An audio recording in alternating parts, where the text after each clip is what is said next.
Shalom Bapak Ibu Saudara terkasih di dalam Tuhan. Selamat datang di dalam ibadah Zion Church of Christ.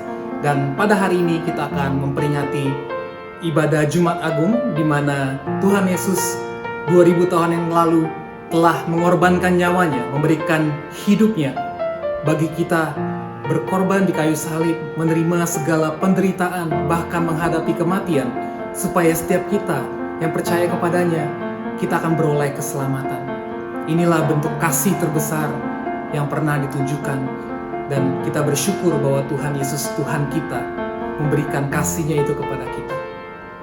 Yohanes 3 ayat 16 berkata, "Karena begitu besar kasih Allah akan dunia ini, sehingga Ia telah mengaruniakan anaknya yang tunggal, supaya Anda dan saya, setiap orang yang percaya, yang menerimanya, kita tidak akan binasa, tetapi kita memperoleh hidup yang kekal."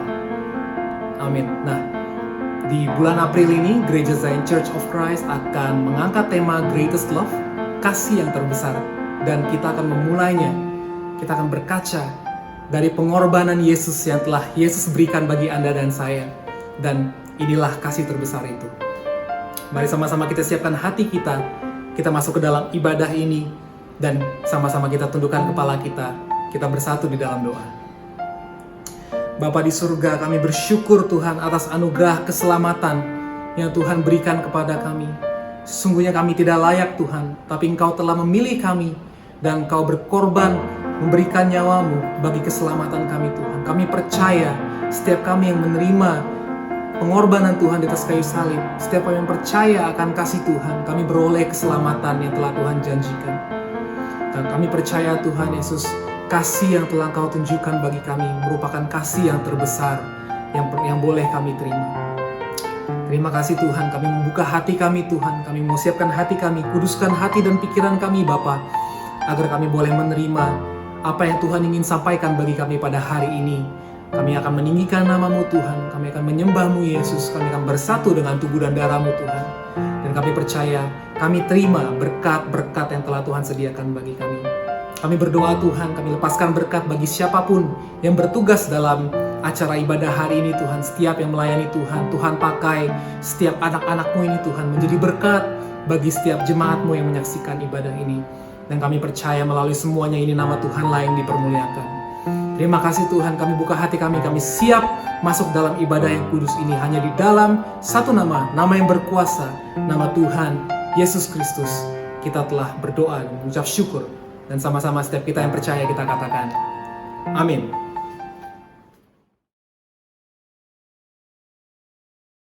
Ini kita bersama merayakan ibadah Jumat Agung. Kita sama-sama mau mengingat pengorbanan Tuhan Yesus di atas kayu salib, gantikan kita, menebus segala dosa kita, membasuh segala kesalahan kita, dan memberikan kita kesembuhan dan kemenangan.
Terima kasih Tuhan, terima kasih Bapa. Kalau kami boleh ada sebagaimana kami ada, itu bukti kasih dan anugerah-Mu bagi kami. Ku hidup oleh anugerah-Mu, yang terbaik ku terima dari-Mu. Rancangan-Mu indah bagiku, sebab ku hidup selalu di dalam-Mu.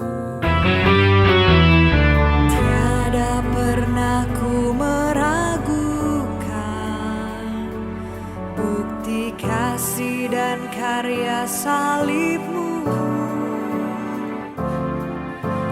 Kau telah mati gantikan hidupku, sebab itu ku selalu bersyukur.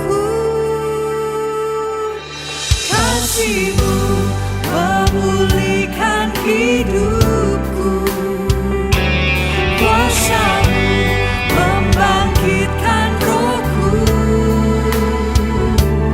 Darah-Mu telah tercurah bagiku, pengorbanan-Mu sempurna. Terima kasih Tuhan.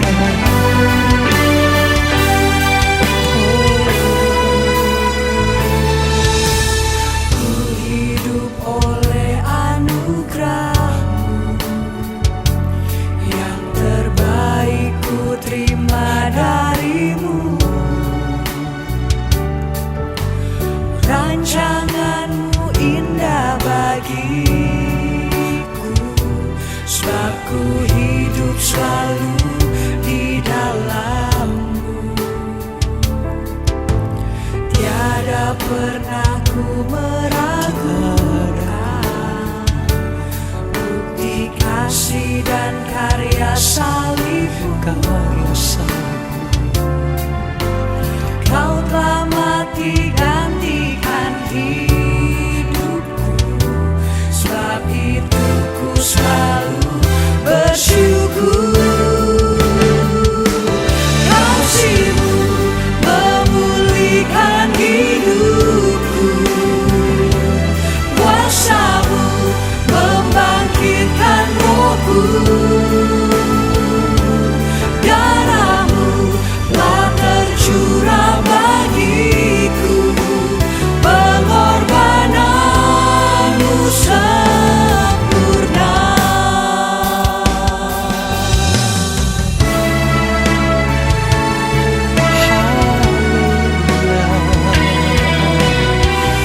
Pengorbanan-Mu Tuhan sungguh sempurna, dan kami bersyukur Bapa. Ini dalam-Mu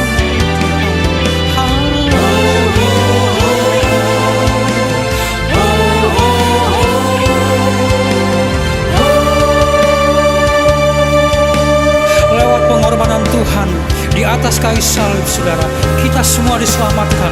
Oleh karena kasih dan anugerah Tuhan, kita boleh ada. Mari saudara, kenaikan kita ini. Memulihkan hidupku, kuasa-Mu membangkitkan rohku. Darah-Mu telah tercurah bagiku, pengorbanan-Mu sempurna. Kasih-Mu memulihkan hidupku, Kuasa-Mu Tuhan, kuasa-Mu membangkitkan rohku. dan darah-Mu Darah-Mu telah tercurah bagiku, pengorbanan-Mu sempurna. Pengorbanan-Mu sempurna. Kesembuhan-Mu sempurna.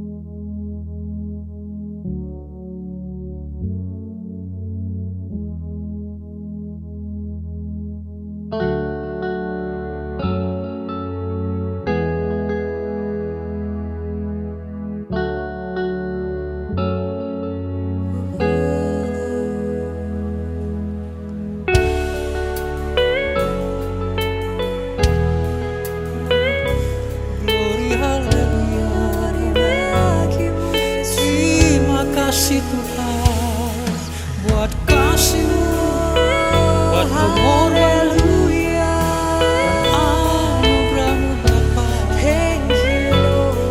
Kami bersyukur, kami bermazmur.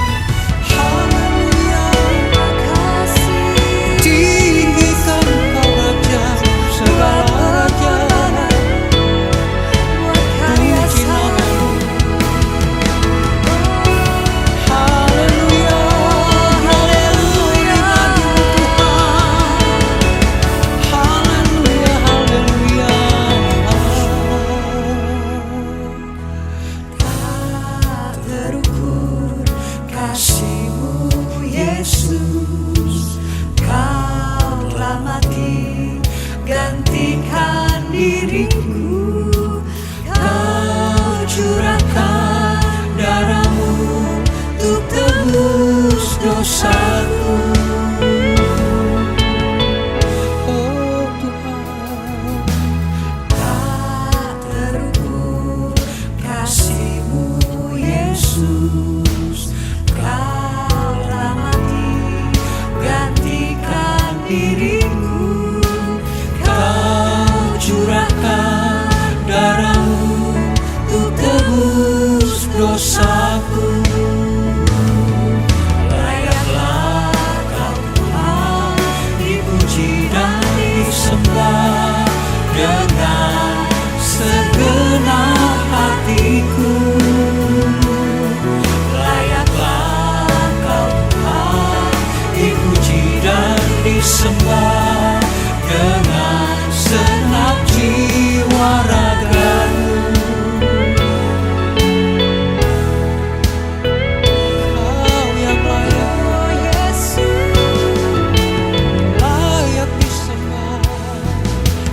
Tak terukur kasih-Mu Yesus, Kau telah mati gantikan diriku. Kau curahkan darah-Mu untuk tebus dosaku.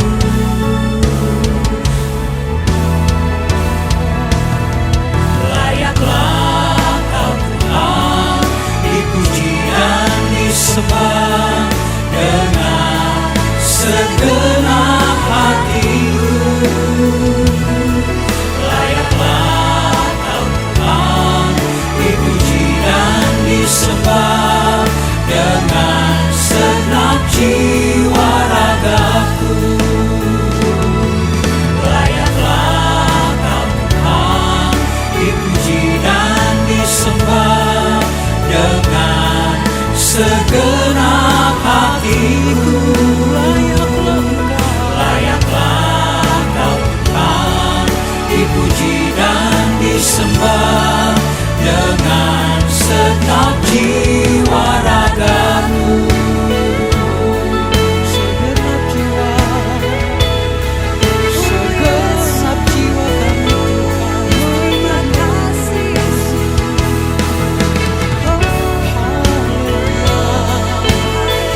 Haleluya, kami bermazmur bersyukur. Hanya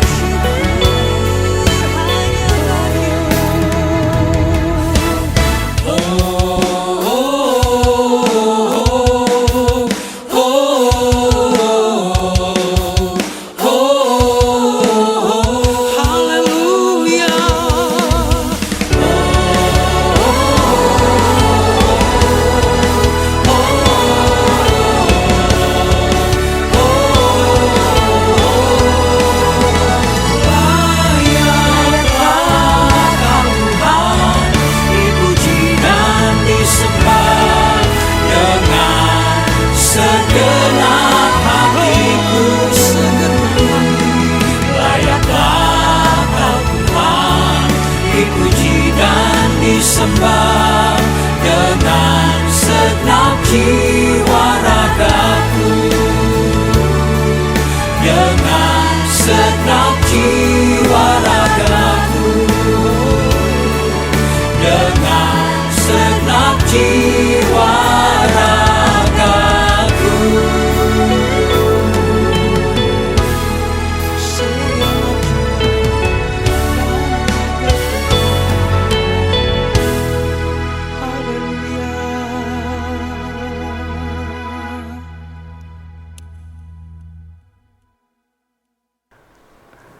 Hai, puji nama Tuhan, kita bisa berjumpa kembali di hari ini. Dan saya mengucapkan selamat merayakan hari Jumat Agung, di mana seluruh dunia saat ini kita sedang merayakan hari di mana Yesus Kristus menebus dosa seluruh umat manusia. Yesus Kristus mati berkorban untuk menebus, untuk mengampuni, untuk menjaminkan keselamatan bagi setiap orang yang mau percaya kepada Kristus. Nah, oleh sebab itu di hari Jumat Agung ini, sebelum kita masuk dalam kebenaran firman Tuhan, kita akan terlebih dahulu yaitu bersatu di dalam sakramen tubuh dan darah Tuhan Yesus Kristus. Untuk itu saya ajak saudara untuk kita bersatu di dalam doa. Mari kita berdoa. Tuhan Yesus, kami percaya bahwa kebaikan kemurahan Tuhan begitu luar biasa bagi kehidupan kami. Kasih-Mu tak terukur Tuhan, kebaikan-Mu tak terukur Tuhan, pengorbanan-Mu tak terukur Tuhan. Apa yang sudah Engkau lakukan begitu luar biasanya bagi kehidupan kami. Oleh sebab itu di hari ini, di hari Jumat Agung ini, di tanggal 2, yaitu di bulan April tahun 2021, kami bersama dengan seluruh umat di seluruh dunia, yaitu menaikkan ucapan syukur kami, menaikkan pengagungan kami kepada Tuhan, akan segala kebaikan kemurahan Tuhan. Maka aku berdoa, dimanapun anak-anak Tuhan menyaksikan acara ini, mereka semua dijumpai Tuhan, mereka semua dijamah Tuhan, mereka semua dilawat Tuhan. Aku berdoa yang sakit disembuhkan, yang terikat dilepaskan, yang terbelenggu dibebaskan. Aku percaya kuasa Tuhan, mujizat Tuhan dinyatakan. Oleh sebab itu, sebelum kami masuk dalam firman Tuhan, kami akan bersatu dengan sakramen tubuh dan darah Tuhan Yesus. Kami makan tubuh-Mu, minum darah-Mu. Kami percaya kami di dalam Kristus, Kristus di dalam kami. Maka apa yang kami minta, apa yang kami doakan, Tuhan menjaminkan kehidupan kami diberkati seperti yang Tuhan sudah rencanakan bagi kehidupan kami. Setelah itu kami akan masuk dalam kebenaran firman Tuhan, maka setiap kata kalimat firman Tuhan ada tanda kuasa, ada mujizat. Siapapun dengar firman Tuhan, imannya dibangun. Terjadi pertobatan, lawatan Tuhan dinyatakan, hidup kami diubahkan. Kami bukan cuma cakap mendengar, tapi kami dimampukan oleh Roh Tuhan yang ada pada kami untuk dapat mempraktekkan setiap firman Tuhan ini. Dan Roh Kudus sederhanakan kata kalimat bahasa yang kupakai untuk menjelaskan setiap area firman Tuhan ini. Terpujilah nama Tuhan, dalam nama Bapa dan Roh Kudus, dalam nama Tuhan Yesus Kristus. Haleluya. Amin. Saudara, saya akan coba bacakan satu firman Tuhan sebelum kita masuk dalam sakramen tubuh dan darah Tuhan Yesus. Di hari Jumat Agung ini di dalam Yesaya pada pasal 53, ayatnya yang pertama sampai dengan ayatnya yang ke-10 dikatakan begini, siapakah yang percaya kepada berita yang kami dengar dan kepada siapakah tangan kekuasaan Tuhan dinyatakan? Sebagai taruk ia tumbuh di hadapan Tuhan dan sebagai tunas dari tanah kering.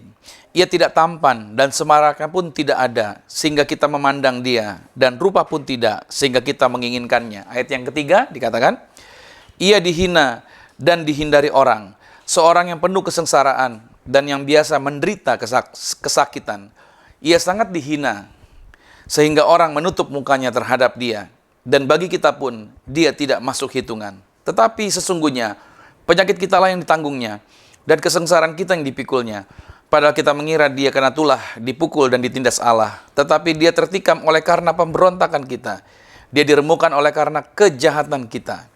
Ganjaran yang mendatangkan keselamatan bagi kita ditimpakan kepadanya, dan oleh bilur-bilurnya kita menjadi sembuh. Kita sekalian sesat seperti domba, masing-masing kita mengambil jalannya sendiri. Tetapi Tuhan telah menimpakan kepadanya kejahatan kita sekalian. Dia dianiaya, tetapi dia membiarkan diri ditindas dan tidak membuka mulutnya seperti anak domba yang dibawa ke pembantaian. Seperti induk domba yang keluh di depan orang-orang yang menggunting bulunya. Ia tidak membuka mulutnya. Sesudah penahanan dan penghukuman ia terambil, dan tentang nasibnya siapakah yang memikirkannya? Sungguh ia terputus dari negeri orang-orang hidup, dan karena pemberontakan umatku ia kena tulah. Orang menempatkan kuburnya di antara orang-orang fasik, dan dalam matinya ia ada di antara penjahat-penjahat, sekalipun ia tidak berbuat kekerasan, dan tipu tidak ada di dalam mulutnya. Tetapi Tuhan berkehendak meremukkan dia dengan kesakitan. Apabila ia menyerahkan dirinya sebagai korban pada busalah, ia akan melihat keturunannya, umurnya akan lanjut, dan kehendak Tuhan akan terlaksana olehnya. Haleluya. Saudara dikasih Tuhan, dari ayat ini kita diingatkan dan dijelaskan bahwa jaminan Tuhan ketika dia korbankan tubuhnya, ketika dia curahkan darahnya, ketika dia rela naik ke atas kayu salib, walaupun itu bukan kesalahannya dia. Karena hukum di zaman itu menyatakan siapa yang naik di atas kayu salib adalah orang yang terkutuk. Dan orang yang naik ke atas kayu salib adalah orang yang terhukum. artinya orang itu adalah orang yang sangat-sangat bersalah. Tapi Yesus tidak bersalah. Yesus bukan orang yang terhukum. Dia bukan orang terkutuk. Tapi dia rela mengambil itu semua. Dia rela mengambil kutuk kita. Dia rela mengambil sakit penyakit kita. Dia rela mengambil yaitu rasa malu karena dosa. Dia rela mengambil semua akibat kesalahan-kesalahan kita. Dan dia rela melakukan semua dasarnya karena dia sangat mengasihi. Dasarnya dia karena sangat mencintai Anda dan saya. Oleh sebab itu di hari Jumat Agung ini, tentunya kita diajak untuk mengingat kembali. Lihat pengorbanan Yesus yang begitu luar biasa. Lihat cinta yang dia telah lakukannya buat Anda dan saya. Artinya pada saat hari ini, pada waktu kita akan bersatu dengan tubuh darah Yesus, buka hati kita. Undang dia. Tinggalkan semua yang salah. Tinggalkan semua yang negatif. Kejar kasih Tuhan. Hiduplah di dalamnya. Nikmati kehidupanmu di dalam Tuhan. Maka kau akan melihat kasih anugerah Tuhan berlimpah di dalam kehidupanmu. Mari kita bersatu di dalam sakramen tubuh dan darah Tuhan Yesus. Sebelum kita masuk di dalam kebenaran firman Tuhan. Saudara siapkan roti dan anggur. Mari kita angkat roti ini di atas kepala. Bersama-sama dengan saya kita berdoa. Dalam nama Tuhan Yesus, inilah roti yang turun dari sorga. Inilah tubuh Tuhan Yesus Kristus. Tubuh yang tergantung di atas kayu salib. Yang berikan kami bersama dengan keluarga kehidupan yang kekal di dalam kerajaan sorga. Untuk menyempurnakan agar tubuhku selalu sehat sempurna. Sempurna jiwa rohku dibangkitkan pada akhir zaman. Tubuh Tuhan Yesus Kristus yang telah tertombak, tertikam, tergantung di atas kayu salib. Agar kami mulai hari ini tidak akan terkapar di meja operasi. Aku tolak segala penyakit, aku tolak segala kelemahan tubuh. Oleh bilur-bilurnya kami sudah disembuhkan dalam nama Yesus. Inilah tubuh Tuhan Yesus Kristus. Mari kita makan tubuh Tuhan Yesus.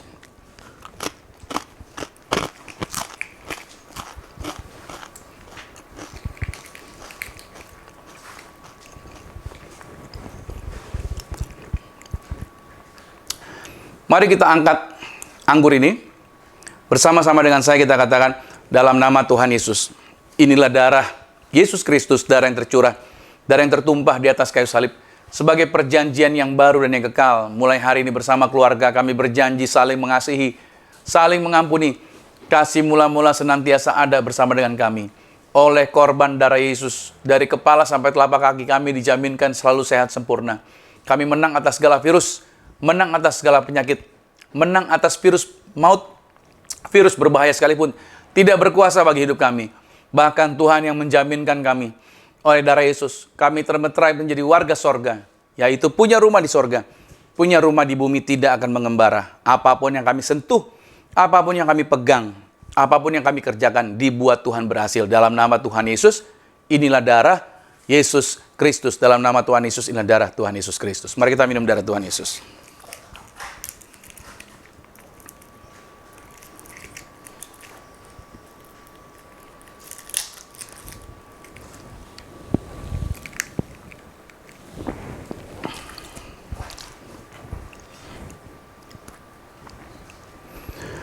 Saya mau ajak saudara juga untuk mengangkat minyak. Kita mau berdoa. Yesus kegiatannya lebih banyak di Bukit Zaitun ketika dia berdoa menyendiri, dia merenungkan kasih Tuhan. Dia lebih banyak beraktivitas di dalam hadirat Tuhan ketika dia ada di Bukit Zaitun. Bahkan dia naik ke sorga pun dari Bukit Zaitun. Dan kitab Zakaria juga menuliskan bahwa dia akan turun kembali ke bumi juga, menjejakkan kakinya di atas Bukit Zaitun. Ketika bumi tenggelam dan Nuh melepaskan seekor burung, maka burung itu kembali dengan membawa setangkai daun zaitun segar. Artinya bumi tenggelam 150 hari, tapi ternyata zaitun tidak rusak. Artinya dia tenggelam oleh air, tapi tidak mengalami kerusakan. Saya percaya bahwa kalau Yesus memberikan petunjuk akan hal ini, bahkan murid-murid diperintahkan untuk mendoakan orang sakit dengan menggunakan sakramen, dengan menggunakan minyak zaitun. Saya percaya di akhir zaman ini juga Tuhan mau buktikan, Tuhan mau tunjukkan kepada Anda dan saya, bahwa kuasa yang dipakai oleh para rasul, kuasa yang sama juga terjadi buat setiap Anda dan saya. Maka di hari ini, di Jumat Agung ini, kembali saya mengingatkan buat saudara, kuasa yang Tuhan telah percayakan kepada para rasul untuk melayani, kuasa yang sama juga sekarang ada kepada saudara dan saya. Mari kita yang percaya, kita mengangkat minyak ini. Sama-sama kita katakan dalam nama Tuhan Yesus, inilah minyak urapan, setiap tetesnya punya kuasa mengusir setan, setiap olesnya punya kuasa menyembuhkan penyakit, Silakan mulai hari ini pasukan malaikat surgawi hadir, jagai kami, proteksi kami. Kami halau setan, tuyul-tuyul, dukun-dukun, kuasa kegelapan, roh jahat kami lumpuhkan, kami hancurkan dalam nama Tuhan Yesus. Inilah minyak urapan. Anda boleh teteskan di atas kepala saudara di hari Jumat Agung ini. Tumpahkan tangan buat anggota keluarga saudara, berdoa buat mereka, lepaskan berkatan kuasa bagi proyek Anda, bagi bisnis Anda, bagi apa yang saudara kerjakan. Dan imanilah bahwa setiap hal yang baik itu terjadi di dalam kehidupan saudara. Karena Anda dan saya adalah orang-orang yang dipelihara, orang-orang yang dikasihi Tuhan. Terpuji nama Tuhan, haleluya, puji nama Tuhan. Nah baik, kalau saudara mungkin baru kali ini bergabung bersama dengan siaran kami mengucapkan selamat datang di gereja kami, di Gereja Zion Church of Christ. Dan setiap hari minggunya kami selalu siaran secara online selama masa pandemi ini. Kami siaran secara online di jam 8 pagi di setiap hari minggunya. Dan hari ini yaitu hari Jumat Agung, di mana kita merayakan kematian Yesus Kristus, di mana Dia korbankan hidupnya untuk menebus dosa-dosa seluruh umat manusia. Nah, oleh sebab itu, saya percaya bahwa hari ini menjadi hari yang sangat-sangat berarti dan sangat-sangat memberkati kehidupan kita untuk mengingat apa yang Tuhan sudah kerjakan bagi kehidupan kita. Nah, judul yang saya bawakan di hari Jumat Agung ini berbicara mengenai kasih Kristus tanpa syarat. Anda boleh ambil catatan saudara, Anda boleh ambil buku Anda, dan tulis judul hari ini berbicara mengenai kasih Kristus tanpa syarat. Nah, sedikit kesaksian bahwa bicara mengenai kasih, saya mengalami pertobatan, yaitu lahir baru pada tahun 1998. Dari kecil saya Kristen, tahun 98 saya bertobat lahir baru, dan di tahun yang sama itu juga saya dibaptis Islam. Nah, sejak baptis Islam, sejak pertobatan itu ada komitmen baru, yaitu untuk saya mau mengasihi orang lain, sebagaimana kasih yang saya dapatkan dari Tuhan pada saat Dia mengampuni seluruh pelanggaran-pelanggaran saya. Nah, semuanya berjalan dengan baik tentunya. Saya senang dan sangat bersuka cita. Sampai suatu ketika, pada suatu hari Minggu, saya janjian dengan teman saya untuk kita pergi ke gereja. Dialah yang sebenarnya ngajakin saya untuk bertobat.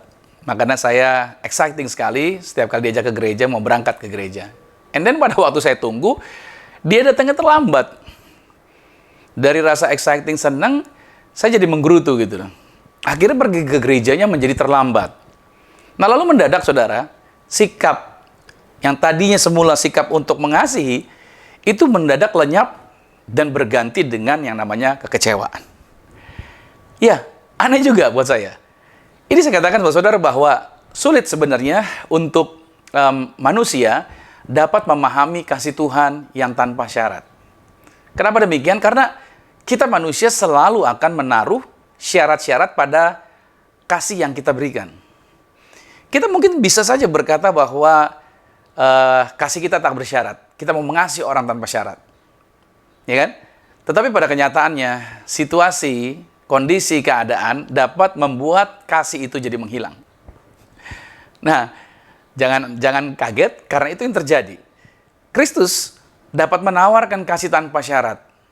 Dia dapat menawarkan kasih tanpa syarat. Kenapa? Karena Tuhan Kristus, Tuhan kita Yesus Kristus, Dia maha bijaksana. Tuhan adalah Tuhan yang mengetahui segalanya dari awal sampai dengan akhir. Tuhan sudah tahu dari awal sampai dengan akhir. Di dalam Wahyu pada pasal 22 pada ayatnya yang ke-13 dikatakan, Aku adalah Alfa dan Omega, yang pertama dan yang terkemudian, yang awal dan yang akhir. Apa artinya dari ayat ini? Artinya gini, pada saat Tuhan melihat suatu permulaan, maka Tuhan sudah mengetahui akhirnya akan seperti apa. Demikian pula pada saat Tuhan melihat suatu keadaan yang terjadi, Tuhan dapat mengetahui awal peristiwanya seperti apa. Itu Tuhan kita. Nah, misalkan ketika Tuhan melihat, saya beri contoh nih ya, benih. Dalam gambar ini saya berikan contoh suatu benih. Maka Tuhan sudah tahu benih ini di masa depan akan menjadi buah seperti apa. Sebaliknya, pada waktu Tuhan melihat suatu buah, maka Tuhan sudah dapat mengetahui bahwa benih permulaan buah itu seperti apa. Nah, saya jujur sama saudara bahwa Tuhan tidak pernah shock dan mendadak kaget pada saat melihat perubahan-perubahan pada sikap hidup kita. Ketika kita sudah lahir baru, Tuhan senang melihat kita bertobat, amin. Tapi pada waktu terjadi perubahan dalam sikap kita, percayalah, Tuhan tidak akan shock. Tuhan tidak akan kaget. Oke? Yang kaget itu manusia. Tuhan nggak mendadak langsung, kok gitu ya? Kok dia berubah ya? Enggak. Tuhan nggak kagetan. Tuhan tenang. Tuhan sudah tahu. Yang kaget kita. Ya kan? Kalau kita kaget, bikin kaget aja gitu kan. Itu kita. Kalau Tuhan nggak pernah kaget. Oke? Nah, kita melihat orang lain berubah, kita bisa shock. Seperti tadi contoh yang saya beritahukan buat saudara. Awalnya saya senang, exciting. Dalam pertobatan tersebut, janjian sama teman, tiba-tiba dia tidak seperti yang saya harapkan, berubah, jadi kecewa. Nah, hari-hari ini saya mau katakan buat saudara bahwa ketika kita melihat perubahan yang terjadi pada diri orang lain, oke, khususnya apabila orang tersebut dipandang memiliki ketenaran di bidang kerohanian. Kalau orang itu buat salah, sikap kita bagaimana terhadap orang itu? Mendadak, kecewa kan? Atau mungkin ada seseorang yang pernah memberikan arahan-arahan positif dalam menuntun orang lain. Kita mendadak kaget dan langsung kecewa, ya kan? Begitu melihat perubahan yang terjadi atas orang itu, sikapnya yang di luar ekspektasi kita, kita kaget, kita kecewa, dan kita langsung berkata gini, menganggap bahwa masih lebih baik orang lain yang tidak rohani, gitu loh. Itulah sikap siapa? Sikap netizen, gitu loh. Dalam menanggapi berita-berita yang sedang happening nih, saat-saat ini nih, ya. Yang dialami oleh salah satu orang yang cukup dikenal di kalangan publik. Yang bahasanya rohani katanya, tiba-tiba mendadak orang dengar berita yang bertolak belakang. Langsung publik, langsung netizen mengeluarkan kata-kata yang wah kaget dan lain sebagainya. Itulah kita. Kita bisa shock. Kita bisa mendadak berubah kasih kita. But Tuhan tidak demikian. Tuhan tetap tenang. Kenapa saya katakan Tuhan tetap tenang? Karena Tuhan sudah tahu awal dan akhirnya. Tuhan sudah tahu Anda. Tuhan sudah tahu saya. Tuhan sudah tahu kita. So perubahan-perubahan apapun yang terjadi atas kita, dia tidak pernah kaget. Tuhan tetap tenang dalam hadiratnya. Nah, Tuhan kasihnya tidak pernah berubah. Tuhan kasihnya nggak pernah berubah. Oke? Oleh karena perubahan sikap kita. Nah, tujuan Kristus datang ke dalam dunia adalah apa? Agar kita mengetahui kasihnya. Yaitu dengan cara membuat kita senang di hadiratnya Tuhan. Nah, tujuannya adalah untuk mengerti siapa sebenarnya Kristus. Tujuan Yesus datang memberikan kasihnya agar kita mengerti dan mengenali siapa Kristus. Makanya dia memberikan kasihnya buat kita. Anda tidak akan dapat mengerti siapa Kristus jika Anda tidak memiliki pemahaman tentang apa itu kasih Kristus tanpa syarat yang kita mau bahas pada saat ini. Seseorang tidak mungkin bisa mengenal Kristus kalau dia tidak menerima yaitu kasih Kristus tanpa syarat di dalam kehidupannya. Nah, saya coba membedah dari teks bacaan kita, ya. Teks bacaan kita yang terambil di dalam Yohanes pada pasal 3 pada ayat 17. Saya akan coba ajak saudara untuk kita melihat dari teks Yohanes 3 pada ayat 17. Dikatakan begini, sebab Allah mengutus anaknya ke dalam dunia bukan untuk menghakimi, melainkan untuk menyelamatkan. Oke, menyelamatkan oleh dia. Nah, saudara lihat baik-baik. Dari teks bacaan Yohanes 3 pada ayat 17 ini, di sana dikatakan bahwa Tuhan mengutus anaknya ke dalam dunia bukan untuk menghakimi dunia. Saya coba bedah ini menjadi dua bagian. Yang pertama bahwa Tuhan datang ke dalam dunia bukan untuk menghakimi dunia. Ini harusnya menjadi perhatian yang sangat penting untuk dimengerti. Karena banyak orang yakin bahwa Tuhan di saat ini, dalam situasi ini, sedang menghukum dunia, sedang menghukum kita melalui situasi pandemi. Atau melalui keadaan-keadaan tertentu. Kita berpikir seperti itu. Nah, bila suatu bencana misalkan terjadi, maka orang-orang akan segera berkata begini, bahwa Tuhan sedang menghakimi keluarga itu. Tuhan sedang menghukum orang itu. Atau mungkin kita berkata, Tuhan sedang melaknat kota itu, gitu ya. Kita beranggapan seperti itu. Bahkan hamba-hamba Tuhan juga, atau pelayan Tuhan, orang yang menyampaikan firman, saya juga seringkali menjumpai, mereka seringkali mengucapkan kata-kata ini, nanti Tuhan marah, Tuhan akan hukum kamu. Nah kan, tuh Tuhan marah sama kamu tuh, Tuhan hukum kamu dengan begitu segala macam. Begitu saudara. Jadi ucapan-ucapan ini seringkali dilontarkan bahwa Tuhan marah dan Tuhan menghukum. Padahal pada kenyataannya Tuhan yaitu ada di dalam dunia bukan untuk menghakimi dunia ini. Tuhan datang bukan untuk menghakimi dunia ini. Hal-hal yang terjadi di dalam kehidupan kita, hal-hal yang terjadi di dalam dunia ini, itu bukan hukuman Tuhan, tetapi itu adalah konsekuensi. Konsekuensi dari apa? Konsekuensi dari pilihan-pilihan yang telah kita buat. Nah, saya yakin Tuhan berusaha menghalangi Anda untuk mengambil keputusan yang salah. Tetapi keputusan finalnya tetap ada pada Anda. Saya berkali-kali tergoda. Ada godaan, ada pencobaan di depan yang mana daging saya sepertinya dicobai, digodai. Tapi percayalah saudara, selalu ada roh Tuhan, cara Tuhan untuk coba menghalangi.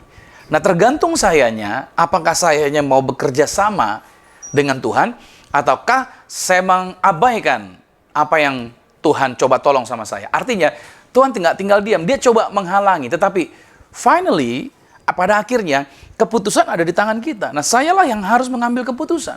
Nah, sama dengan kita juga, kita yang harus mengambil keputusan. Oke? Kita yang menetapkan apa yang harus saya lakukan, apa yang harus kita lakukan.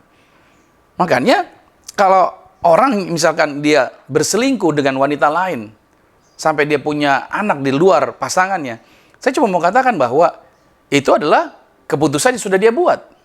Berarti ada efek samping dari apa yang dia buat. Tuhan mengasihi memang. Tapi bukan berarti Tuhan mau kita mengabaikan. Ada efek samping yang harus kita kelola, harus kita hadapi. Oleh sebab itu, makanya saya katakan sama saudara, sebelum sesuatu negatif terjadi, penghalangan sudah Tuhan buat. Tapi keputusan tetap kembali ke tangan kita. Nah, kasih Tuhan tidak bergantung pada pilihan-pilihan yang kita buat. Sekacau apapun pilihan kita. Oke, saya coba mau katakan sama saudara, kasih Tuhan tidak berubah gara-gara itu. Kalau saja Kristus datang ke dalam dunia untuk menghukum kita, untuk menghukum Anda, untuk menghukum orang-orang yang saat ini sedang menyaksikan acara ini, saya cuma mau katakan bahwa saudara, maka tidak ada satu orang pun di antara kita yang akan selamat. Tidak ada di antara kita yang cukup benar. Tidak ada di antara kita yang cukup baik. Tidak ada di antara kita yang cukup berkenan. Semua kita pasti nggak ada yang selamat. Tidak ada satupun dalam hidup kita ini yang dapat memikat Tuhan untuk mengampuni kita dan melupakan semua dosa-dosa kita. Nah, Tuhan sebagai dirinya, dia tidak bisa melupakan dosa-dosa kita. Tuhan nggak bisa melupakan dosa-dosa kita. Percaya deh, Tuhan nggak bisa melupakan dosa-dosa kita. Dan ini yang dilakukan. Hanya melalui korban darah Yesus Kristuslah, makanya dosa-dosa kita bisa selama-lamanya dihapuskan dari hidup kita.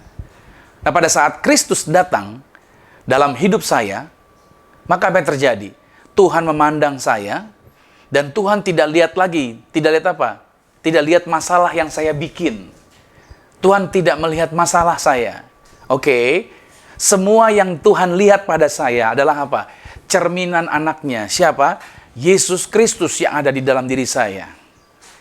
Makanya, kenapa Tuhan senang dengan saya? Karena Yesus Kristus ada di dalam diri saya. Sama dengan saudara, Tuhan senang kepada Anda. Kenapa? Karena di dalam diri saudara ada Yesus Kristus. Itulah yang membuat Tuhan senang. Walaupun seringkali keputusan kita error. Oke. Nah, kebanyakan orang berpikir bahwa keselamatan itu artinya sesuatu yang telah menahan mereka dari neraka. Oke. Orang berpikir keselamatan adalah sesuatu yang telah menahan mereka dari neraka. Ya, saya percaya sih, gara-gara kita selamat, ya kita nggak ke neraka. Tapi, mohon maaf, jika itu adalah keseluruhan pemikiran kita, arti tentang keselamatan, maka sesungguhnya Anda telah benar-benar meleset. Dari apa? Dari sasaran tentang arti keselamatan itu sendiri. Saudara, ini saya beri penjelasan buat saudara bahwa keselamatan bukanlah untuk menyelamatkan kita dari sesuatu.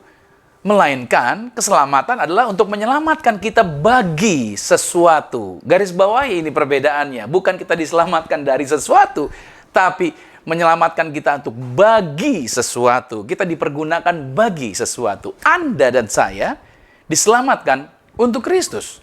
Dan untuk menemukan kasih tanpa syaratnya Tuhan di dalam kehidupan kita. Agar orang juga bisa melihat kasih Kristus ada di dalam diri kita. Maksud dari kasih Kristus tanpa syarat adalah bahwa kasih itu sama untuk semua orang. Kasih itu nggak pernah dibeda-bedakan. Semua orang layak untuk menerima kasih yang sama. Tuhan tidak memperlakukan siapapun berbeda dari Anda, oke, ataupun dari saya. Kita semua sama di mata Tuhan. Dan catat baik, dosa is dosa. Dosa adalah dosa. Tidak peduli bagaimana kita mendefinisikan dosa kita. Mungkin kita bilang, tapi dosa saya kecil, cuman ngomong salah doang. Atau kita berpikir, ya cuman bohong doang gitu. Ada yang bilang lagi bahwa dia yang lebih gede dosanya, dia yang lebih besar. Whatever tentang definisi Anda tentang dosa, tetapi dosa adalah dosa. Dia tetap disebut dengan dosa. Oke, tidak ada besar, tidak ada ukurannya. Nah, jadi yang saya mau katakan buat saudara, Kristus datang dengan kasih. Oke, Kristus datang dengan kasih. Untuk apa? Yaitu untuk mengingatkan Anda dan saya akan anugerah yang Tuhan sediakan buat kita. Oke. Nah, oleh sebab itu, kita perlu melihat bahwa kasih tanpa syarat ini yang Tuhan sediakan buat kita, itu tidak dapat ditantang, tidak dapat diukur oleh siapapun. Makanya tidak ada yang bisa menghakimi kasih Kristus. Kenapa? Karena kasihnya begitu luar biasa. Haleluya. Nah, oleh sebab itu tentu saja kita dapat di dalam kehidupan ini, tentu saja orang ditawarkan kasih Yesus ini, bisa saja dia menolak kasih itu. Dia bisa saja menolak kasih itu.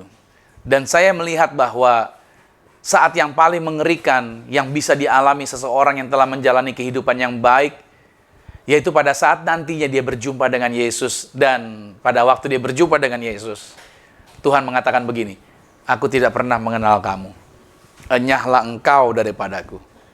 Catat baik nih, pada saat itu juga, orang tersebut akan melihat kasih yang Tuhan miliki, yang telah mereka tolak tadi, untuk selamanya akan terpampang terus-menerus di hadapan mereka. Mereka telah menolak anugerah. Orang bisa menolak keselamatan itu sendiri. Makanya saya kasih tahu, sebenarnya nggak ada alasan sih. Nggak ada alasan apapun untuk kita menolak kasihnya Tuhan. Dari seluruh tulisan di Alkitab, tidak mungkin ada orang yang, sebenarnya nggak mungkin ada orang yang mau menolak kasih Kristus tanpa syarat ini. Kasih itu tulus. Ini seperti pilihan. Kalau menolak ya, ini seperti memilih antara kayu lapuk dengan emas batangan. Mengapa begitu banyak orang yang memilih kayu lapuk dan menolak emas batangan? Ya, ini jadinya kan aneh. Tuhan, artinya kamu mau dikasih emas batangan apa kayu lapuk? Kok orang malah milihnya kayu ya? Bukan milihnya emas batangan. Apa yang telah terjadi? Kenapa banyak orang menganggap bahwa kayu lapuk nilainya lebih tinggi daripada emas? Karena iblis telah mengaburkan kabar baik ini. Iblis telah membuat kacau cara berpikir manusia. Sehingga banyak orang telah menjadi keliru. Nah, saya katakan, Tuhan tidak ingin Anda menolak kasih ini. Tuhan tidak ingin saudara menolak kasihnya Tuhan. Saya menerima kasih ini bukan karena saya pantas. Oke. Melainkan karena Tuhan yang pantas. Sehingga saya bisa datang ke dalam kasihnya yang melimpah. Saya nggak pantas, Tuhan yang pantas. Tapi saya menerima ini karena Dia, bukan karena sayanya. Itu bagian pertama. Dia datang, bukan untuk menghakimi. Jadi, garis bawahi baik-baik dari Yohanes 3:17 ini bahwa Tuhan tidak menghakimi Anda. Tuhan mengasihi Anda. Ada amin? Di hari Jumat Agung ini jadi mengingat buat kita bahwa, ya, saya bukan orang yang untuk dihakimi. Tuhan tidak syok dengan apa yang kita buat. Tapi Tuhan mengetahui perjalanan kehidupan kita. Nah, ketika kita sadar ini menjadi sesuatu yang menguatkan kita untuk kita mau datang kepada Tuhan setiap harinya. Nah, bagian kedua daripada Yohanes 3, pada ayat yang ke-17, dikatakan begini, sebab Allah mengutus anaknya ke dalam dunia, bukan untuk menghakimi dunia, melainkan, untuk apa? untuk menyelamatkan oleh Dia. Nah, jalan manapun, jalan manapun bisa menuju surga, itulah pengertian kebanyakan orang.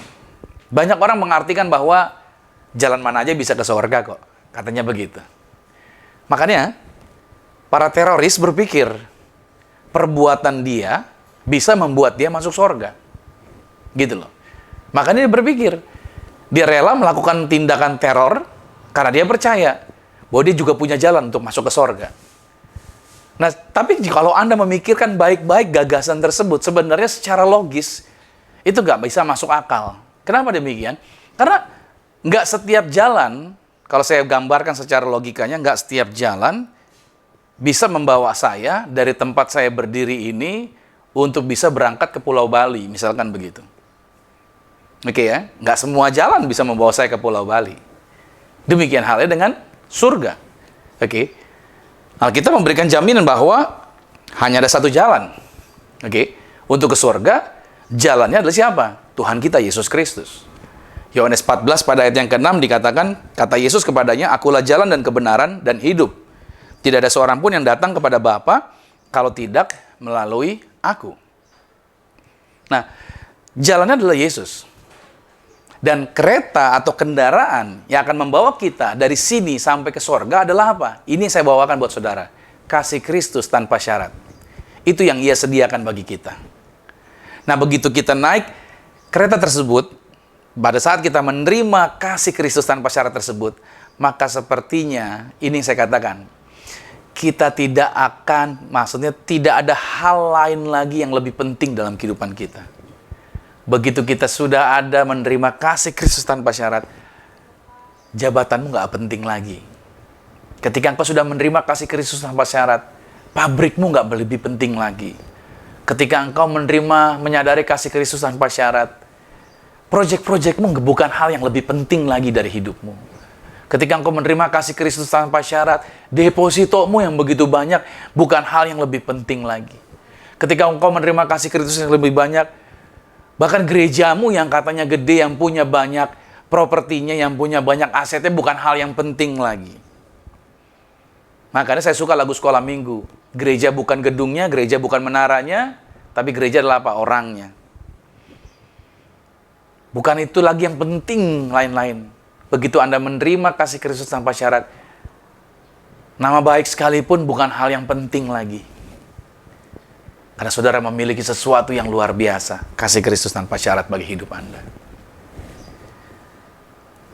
Sukacita kita bukanlah pada apa yang dapat kita lakukan bagi Tuhan.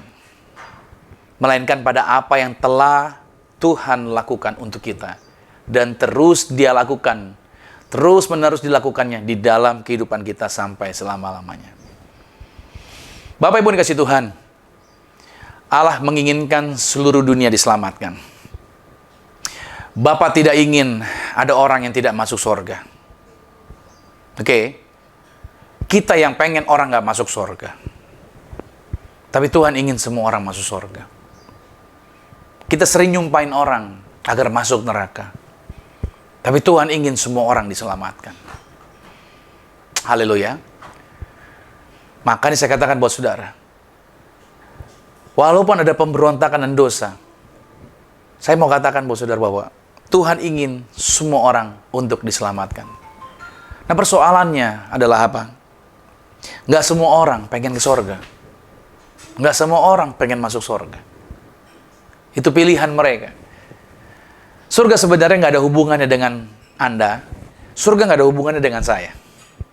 Karena ada orang mungkin berpikir, saya mau jalan sama Pak Pendeta biar saya masuk surga. Nggak ada hubungannya sama saya, percaya sama saya.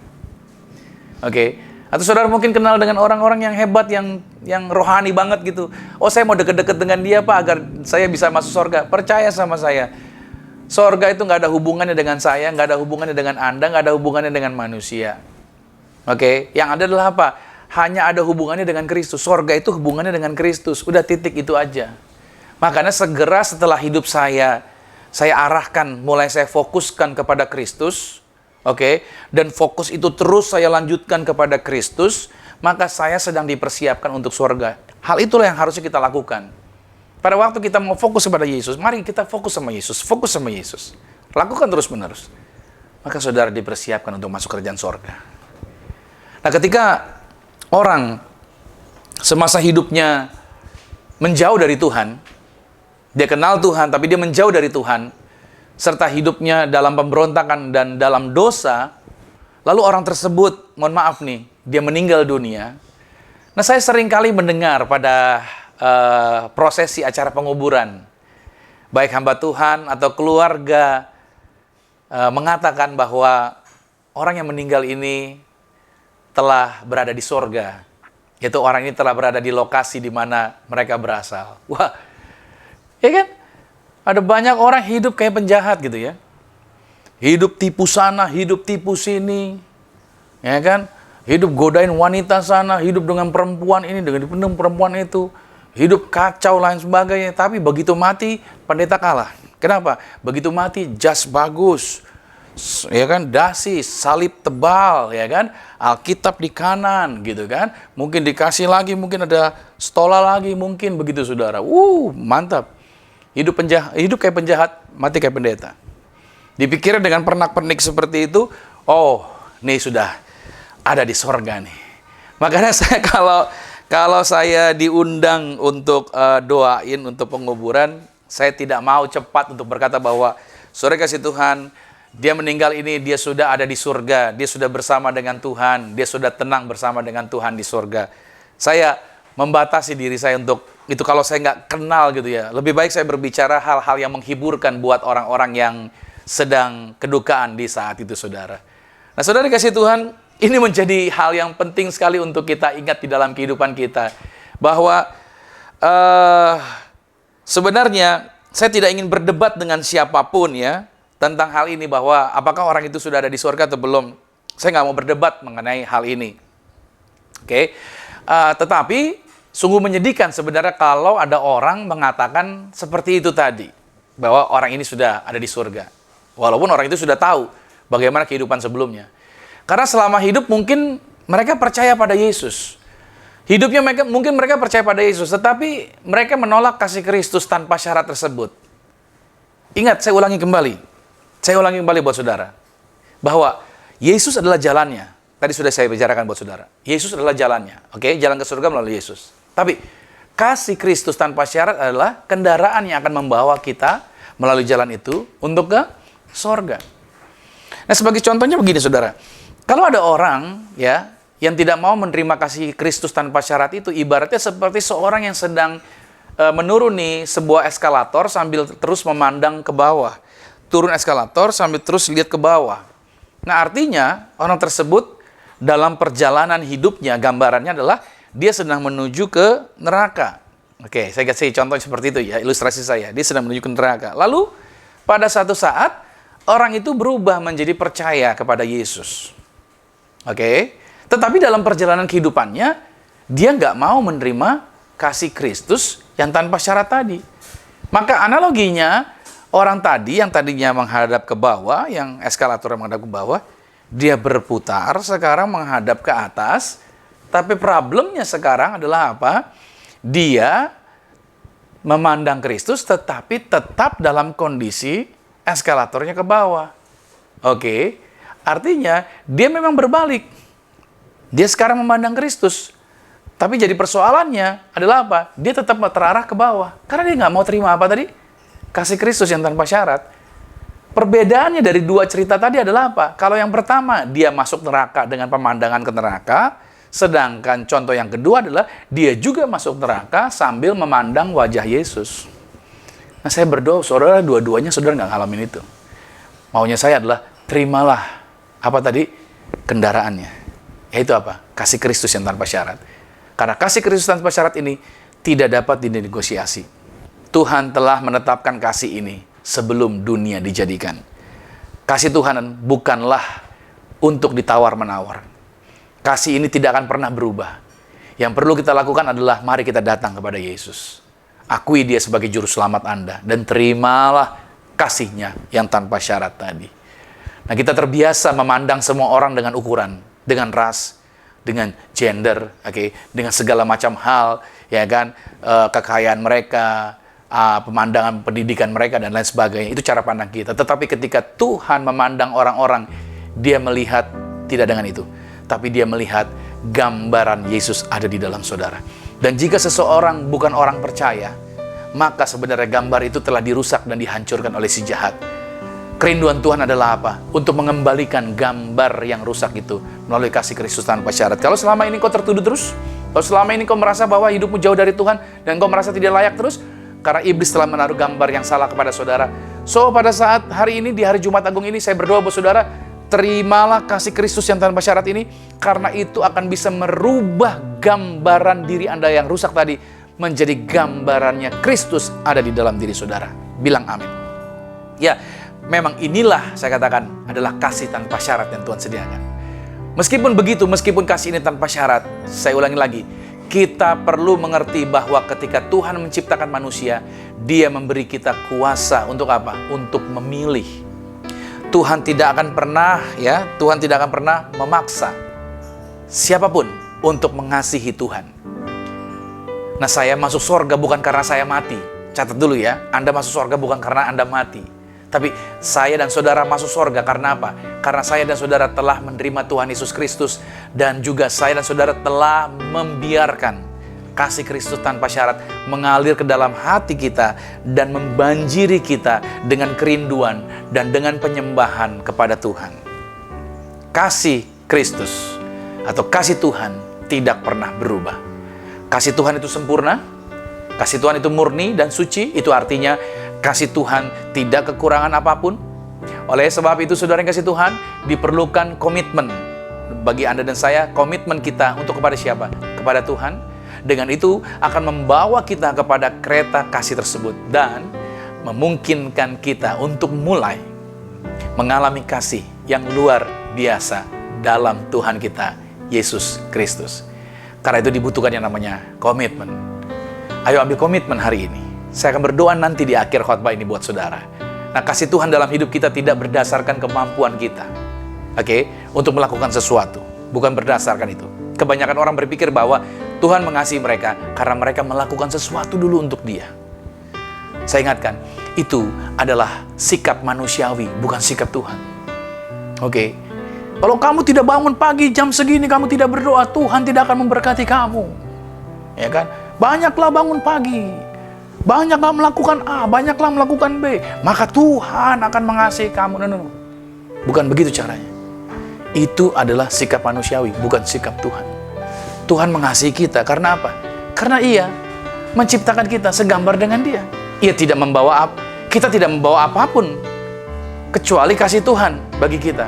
Nah, satu-satunya hal yang perlu kita lakukan adalah apa? Menaati Kristus dan berserah kepada firman-Nya. Itu membawa ke dalam hidup kita semua sumber kasih Tuhan yang kita butuhkan. Nah, hari demi hari dan selangkah demi selangkah kita terus akan mengalami kasih tak bersyarat ini. Nah, ada kalanya saya menghentikan apa yang saya lakukan. Ada kalanya saya berdiam, tidak lakukan apa-apa. Hanya merenungkan kasih Kristus yang luar biasa. Saya coba berdiam diri, merenungkan kasih Kristus yang luar biasa dalam hidup saya. Nah, saya tahu bahwa saya tidak pantas untuk mendapatkan kasih itu. Dan semakin saya tidak pantas mendapatkannya, semakin banyak kasih yang mengalir ke dalam hidup saya. Itu yang saya alamin sampai hari ini. Saya tahu Tuhan pantas untuk mengasihi saya. Itu telah membuka mata saya bahwa di hadapan Tuhan, saya adalah orang yang penting di mata Tuhan. Itu dia.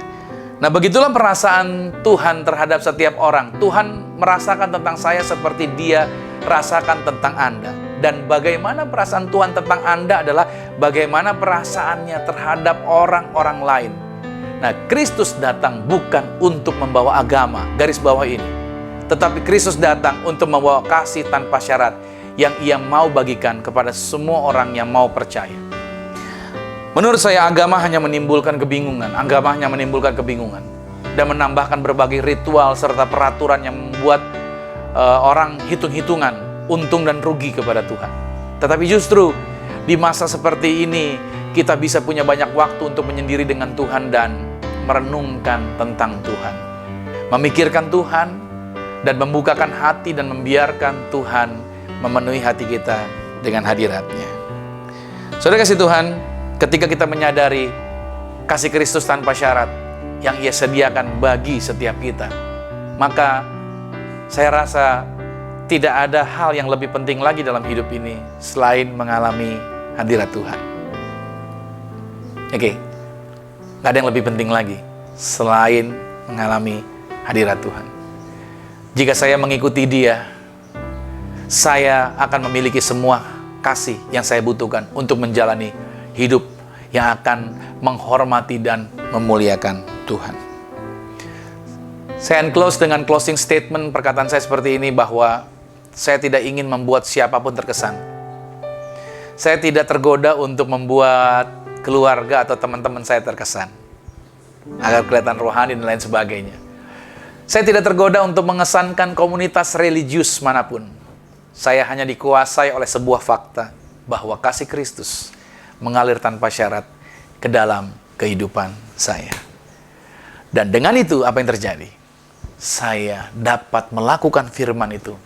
Saya menghidupi firman karena tujuan saya untuk memuliakan bagi nama Tuhan.